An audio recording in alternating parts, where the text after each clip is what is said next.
L'école est implantée en Rhône-Alpes et plus particulièrement au sein des Pays de Savoie, c'est-à-dire les départements de la Savoie et de la Savoie, qui est une zone de très fort dynamisme économique.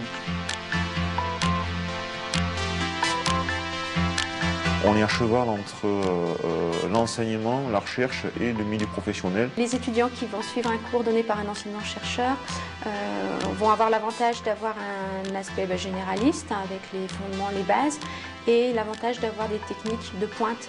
L'ingénieur Polytech Savoie est formé pour être efficace.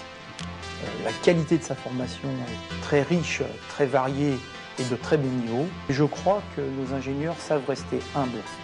Cette humilité leur permet de continuer à apprendre, d'évoluer au sein de leur entreprise et d'avoir des relations humaines de grande qualité avec leurs collaborateurs.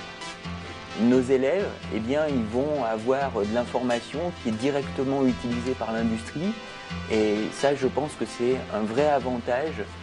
Donc, je suis venue étudier à Polytech Savoie pour deux principales raisons. La première, c'est la filière physique appliquée et instrumentation. Et la deuxième raison, c'est l'environnement de travail. Donc Polytech Savoie possède des bâtiments assez récents avec les nouvelles technologies associées. Et il y a aussi l'environnement montagne dans lequel j'aime bien vivre. Et je crois que dans tout ce qu'ils vont construire, que ce soit de l'industrie, que ce soit des bâtiments, que ce soit de l'électronique, de l'informatique, de l'automatisme, que c'est important d'intégrer que tout développement d'une entreprise comme d'un ingénieur doit s'inscrire dans participer à un monde meilleur. Et le fait de transmettre de la connaissance et voir quelqu'un, le moment où on comprend, c'est magique. Le bureau des élèves est composé de 30 membres actifs et fédère quelques clubs tels que Polytech Mont-Blanc qui chaque année prépare leur ascension en mois de juin, le Poète, l'Aviron, l'ESF et bien d'autres clubs sportifs et culturels. Buenas, soy Fernando Gordillo, un estudiante de la Universidad de Sevilla, en España. Je suis venu ici pour faire un année d'Erasmus à Polytech de Savoie, en France. My name is Lynn Robertson. I'm Scottish. I come from Scotland. I teach English here at Polytech Savoie.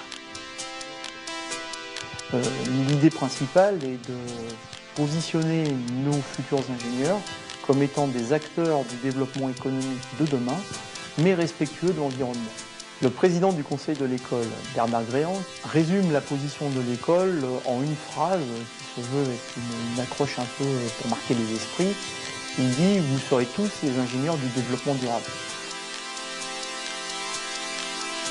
Les relations avec les entreprises au niveau de l'école sont, là aussi, comme dans beaucoup d'ingénieurs, un élément fondamental, mais peut-être encore plus marqué à Polytech Savoie, lié à la présence d'un club de partenaires, l'APEI. Le partenariat avec Polytech Savoie répond tout d'abord à deux objectifs, qui sont de nouer un lien entre l'entreprise et le monde universitaire, et deuxièmement, accompagner les étudiants dans la construction de leurs projets professionnels. Donc je suis actuellement en troisième et dernière année à Polytech Savoie en génie de l'environnement et j'effectue en ce moment mon stage chez Indigo pour une durée de 5 mois et demi. Stage de fin d'études, je l'effectue actuellement à Kourou, en Guyane française, au Centre spatial guyanais, pour le compte du CNES, le Centre national des études spatiales. Donc je suis là pour 6 mois et je m'occupe de l'optimisation des chaînes métrologiques du laboratoire de physique. Je me permets d'insister sur le stage, qui est pour nous un vecteur important d'intégration. L'ensemble des stagiaires Polytech ont été embauchés suite à leur stage et nous avons aujourd'hui à peu près 23 collaborateurs travaillant à Sopra issus de l'univers Polytech. Plusieurs des collaborateurs d'Azitech sont des anciens de Polytech Savoie. Nicolas Mazot en fait et Mathieu Bellet qui sont aujourd'hui basés en Chine. Ce qui me passionne dans mon métier, c'est en fait la diversité des choses qu'on a à faire et les différents domaines qu'on a à toucher. Je suis responsable marketing et communication, je coordonne les activités de marketing, de communication et d'études avancées. Donc si j'avais un conseil à donner aux futurs étudiants de Polytech, ce serait de jouer la carte de la création d'entreprise. L'ambiance, le cadre et l'ancrage dans le milieu industriel. Dynamique et passion. Esprit d'initiative. Un cadre exceptionnel et une bonne ambiance. C'est l'environnement. Je dirais expertise, polyvalence et ouverture d'esprit. Donnez-vous les moyens justement de réaliser vos rêves et choisissez bien votre école.